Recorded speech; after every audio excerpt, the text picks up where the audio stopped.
What size hex key or Allen wrench do Ultrasabers lightsabers use? So that depends on your lightsaber hilt. If you have one of the more basic hilt models from Ultrasabers, a lot of those sabers will use screws that are 5/64ths of an inch. So here's an example of that. This is an Initiate LEV4.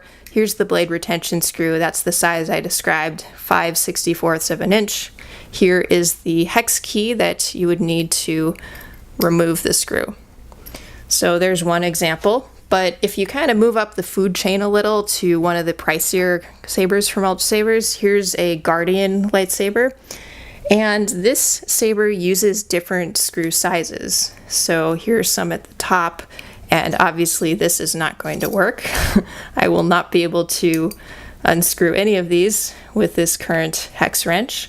And another thing to consider is that you'll need a hex key to unscrew the cover tech wheel at the bottom. So that's another time where you may need a different hex key size. And you do want to make sure that you use a standard hex key with Ultrasabers. So Ultrasabers screws are in inches, so make sure you use inches. Don't go with the metric system ones because you can end up stripping the screws in that case. You don't want to do that.